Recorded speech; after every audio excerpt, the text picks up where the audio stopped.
పిఠాపురం కూటమి అభ్యర్థిగా పవన్ కళ్యాణ్ ఖరారు కావడంతో వైసీపీ అధిష్టానం అలర్ట్ అయింది. మండలానికి ఒక్క ఇన్ఛార్జి చొప్పున నియమించింది. పిఠాపురం మండలం బాధ్యతలను ఎంపీ మిథున్ రెడ్డికి అప్పగించింది. కొత్తపల్లి మండలానికి మంత్రి దాడిశెట్టి రాజాను నియమించింది. గొల్లప్రోలు మండలం బాధ్యతలను మాజీ మంత్రి కన్నబాబు చూసుకోనున్నారు. ఇక నియోజకవర్గంలో కాపు సామాజిక వర్గాన్ని వైసీపీ వైపు తిప్పుకునేందుకు ముద్రగడ పద్మనాభం రంగంలోకి దిగారు.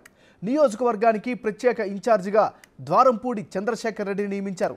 ఎట్టి పరిస్థితుల్లోనూ పవన్ను ఓడించడమే లక్ష్యంగా వైసీపీ పావులు కదుపుతోంది.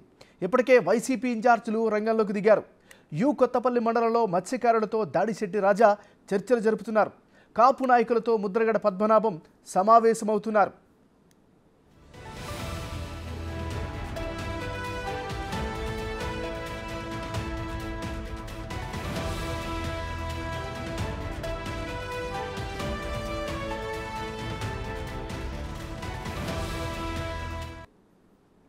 ఇక పిఠాపురం నియోజకవర్గంలో వైఎస్ఆర్ కాంగ్రెస్ పార్టీకి సంబంధించినటువంటి స్ట్రాటజీలకు సంబంధించి మరింత తాజా సమాచారాన్ని మా రిపోర్టర్ రాజేష్ లైవ్లో ఇవ్వడానికి సిద్ధంగా ఉన్నారు.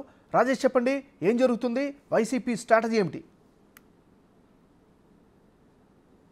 Thank you. ఏమన్నా జనసేన అధినేత పవన్ కళ్యాణ్ను ఎట్టి పరిస్థితుల్లో పిఠాపురంలో ఓడించుతారని చెప్పి వైసీపీ టార్గెట్గా పెట్టుకుందని చెప్పుకోవాలి. ఇంచుమించుగా వైనాట్ 175 కూడా ఖచ్చితంగా పవన్ కళ్యాణ్ సీట్ మీదే వైసీపీ ప్రత్యేక దృష్టి పెట్టిందని చెప్పాలి. ఎందుకంటే గతంలో కూడా అక్కడ ఎన్నికల రిటర్నింగ్ అధికారి నియమించేటప్పుడు కూడా పవన్ కళ్యాణ్ జనసేన వైసీపీకి అనుకూలమైన ఆఫీసర్నే అక్కడ నియమించారని చెప్పారు. దాంతోపాటు ఇటీవల ట్రాన్స్ఫర్ల కారణంగా జాయింట్ కలెక్టర్ని కూడా మార్చారు. వీళ్ళందరూ కూడా ఖచ్చితంగా వైసీపీకి సపోర్ట్ చేస్తారు అని చెప్పి వాళ్ళంతా వైసీపీ నుంచి అయితే ఆ వాదనలు అయితే వినిపిస్తున్నాయి. ఖచ్చితంగా మాత్రం పిఠాపురంపై వైసీపీ ప్రత్యేక దృష్టి పెట్టిందని ఖచ్చితంగా చెప్పాలి. ఎందుకంటే దాంతోపాటు పిఠాపురంలో కేవలం పవన్ కళ్యాణ్ ఓడించడానికి వైసీపీ మొత్తం అధికార యంత్రాంగం మొత్తం కూడా అది మొత్తం అధికార వాళ్ళంతా నేతలంతా కూడా ప్రత్యేకంగా దృష్టి పెట్టారని చెప్పాలి.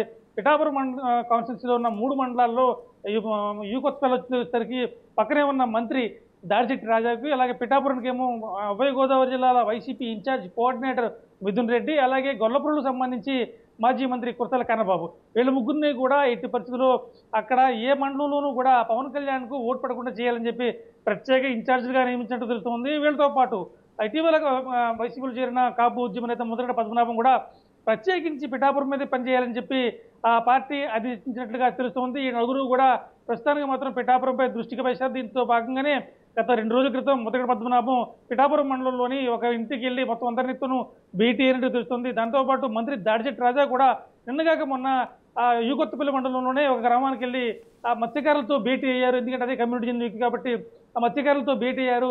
ఇందులో భాగంగానే ఈ పిఠాపురం కాన్స్టిట్యూన్సీకి సంబంధించి 3 మండలాలకు 3 ఇన్ఛార్జీలు నియమించడం